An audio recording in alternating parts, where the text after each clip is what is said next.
and then recitation once again. After the salah, those who need to leave or want to leave don't have to attend the khutbah. The two khutbahs are sunnah to attend. However, if you are in the masjid, it becomes wajib to listen to the khutbah, and it becomes prohibited to speak during the khutbah, just like the normal Friday khutbah. So, if someone wants to leave, they can leave. Once they're outside the masjid, they can speak, congratulate, and so on. If someone wants to stay, then it becomes compulsory to listen, and we will have two khutbahs, and after that, people are free to do as they wish. Still. Allahu Akbar.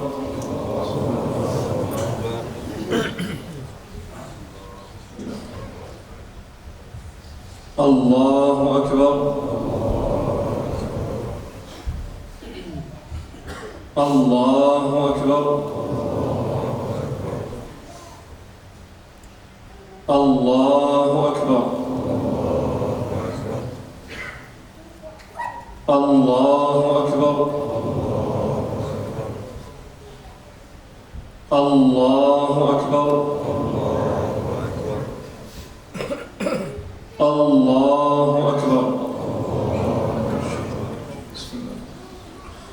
Alhamdulillahi Rabbil Alameen, Ar-Rahmanir Rahim, Maliki Yawmiddin, Iyyaka na'budu wa iyyaka nasta'in, Ihdina as-sirata al-mustaqim, صراط الذين أنعمت عليهم غير المغضوب عليهم ولا الضالين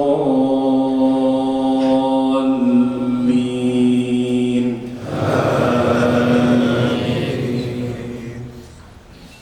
سبح اسم ربك الأعلى الذي خلق فسوى والذي قدر فهدى والذي أخرج المرعى فجعله غثاء أحوى سنقرئك فلا تنسى إلا ما شاء الله إنه يعلم الجهر وما يخفى ونيسرك لليسرى فذكر إن نفعت الذكرى سيذكر من يخشى ويتجنبها الأشقى الذي يصلى النار الكبرى ثم لا يموت فيها ولا يحيا قد أفلح من تزكى وذكر اسم ربه فصلى بل تؤثرون الحياة الدنيا والآخرة خير وأبقى إن هذا لفي الصحف الأولى صحف إبراهيم وموسى. الله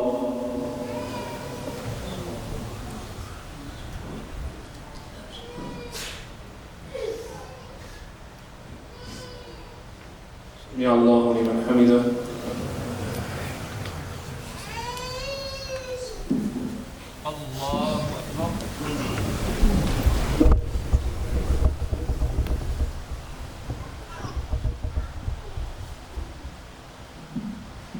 Allah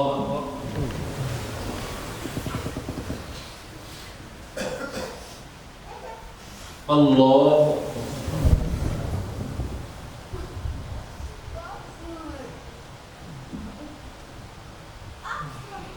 Allahu Akbar.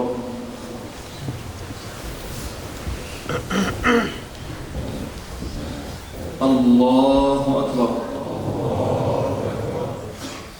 Allahu Akbar. Allahu Akbar. Allahu Akbar. Allahu Akbar.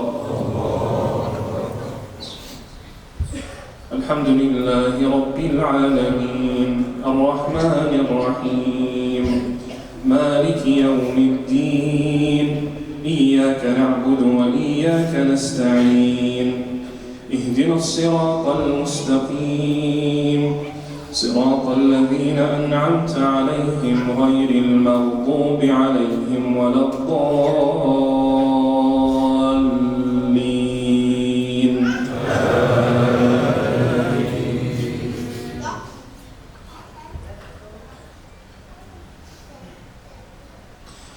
ألم نشرح لك صدرك ووضعنا عنك وزرك الذي أنقض ظهرك ورفعنا لك ذكرك فإن مع العسر يسرا إن مع العسر يسرا فإذا فرغت فانصب وإلى ربك فارغب. الله.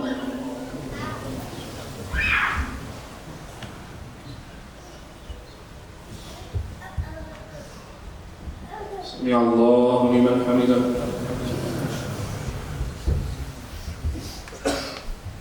الله أكبر.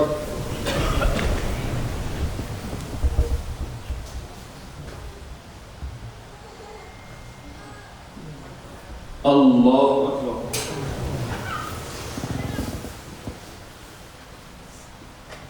الله أكبر.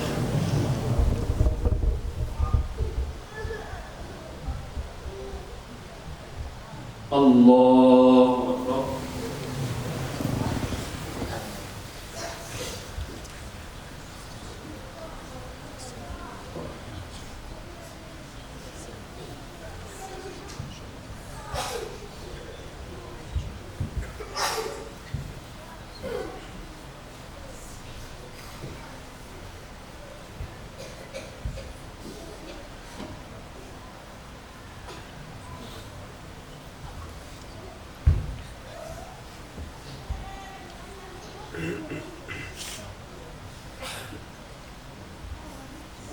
السلام عليكم ورحمة الله. السلام عليكم ورحمة الله.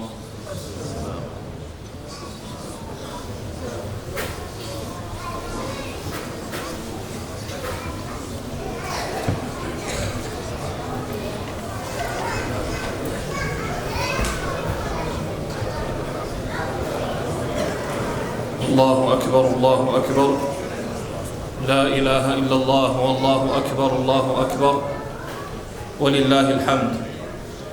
الله أكبر كبيرا والحمد لله كثيرا وسبحان الله بكرة وأصيلا.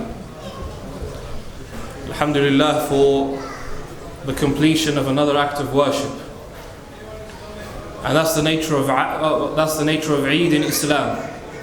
They're based on acts of worship and they contain acts of worship.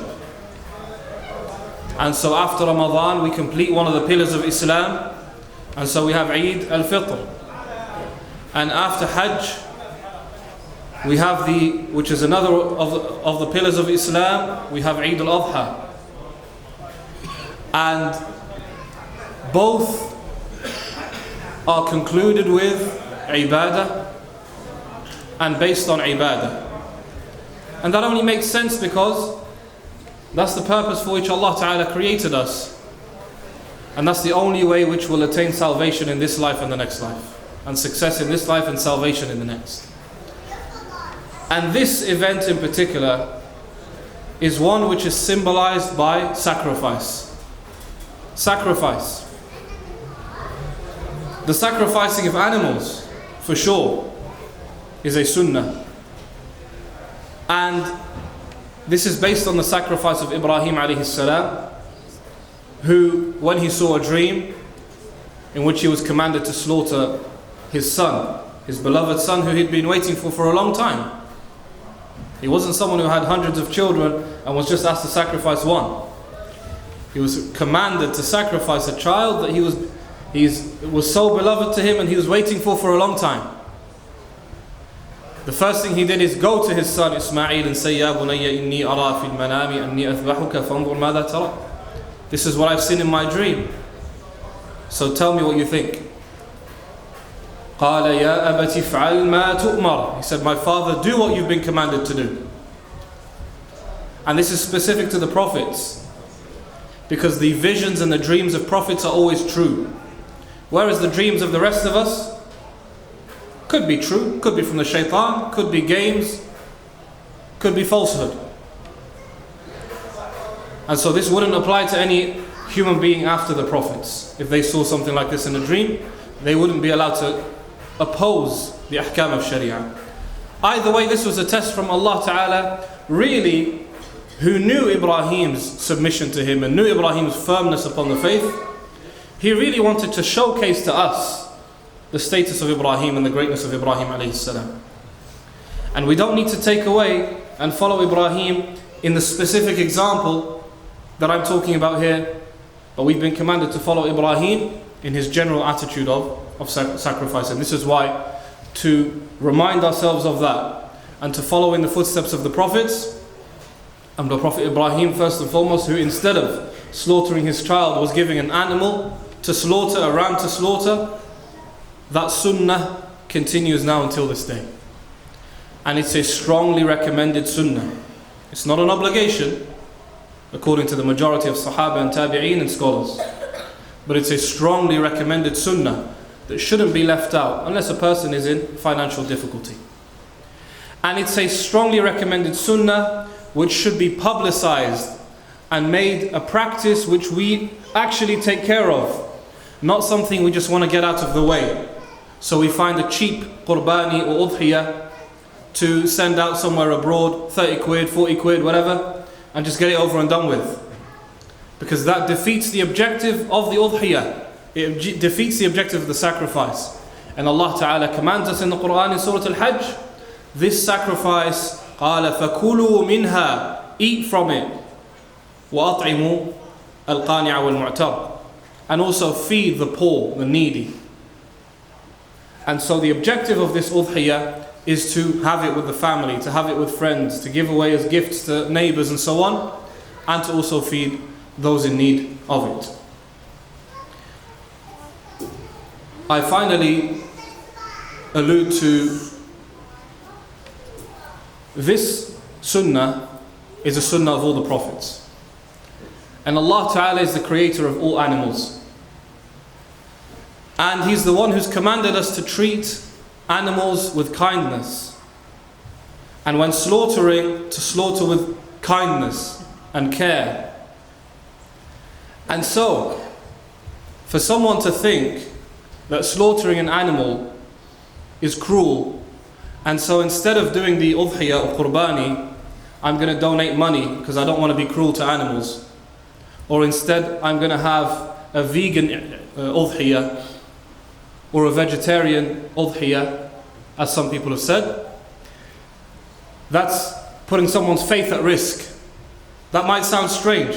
What? Because someone doesn't want to slaughter meat, that's putting their faith at risk? Yes, it is. Because the implication is that you feel that Allah Ta'ala, the most merciful, is legislating something which involves cruelty and oppression. We're Allah's creation. He takes our lives whenever He wants to. And animals are the creation of Allah Ta'ala. And He's made them a means which we can benefit from. Through traveling, riding, camels, horses, donkeys, and also for food. On the condition that this is done properly and with ihsan and with excellence. If someone wants to minimize their meat intake for health reasons or for other reasons, it's not a problem at all. But to be wary of opposing the teachings of Allah Ta'ala with such a view. أقول ما تسمعون وأستغفر الله لي ولكم فاستغفروه إنه هو الغفور الرحيم.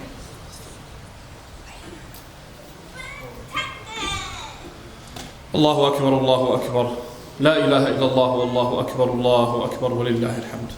Alhamdulillah for this beautiful dhikr, this beautiful dua, praising Allah Ta'ala and thanking Him. Allah is greater than anything, greater than our own selves, greater than anything that we desire or are attached to. And this is something that Ibrahim and all the prophets internalized, and we're commanded to internalize it also, so that if anything clashes with Allah's obedience and Allah's command, we put that to the side, because Allahu Akbar. And so when we're saying that, we want that to be something that hits our heart every single time.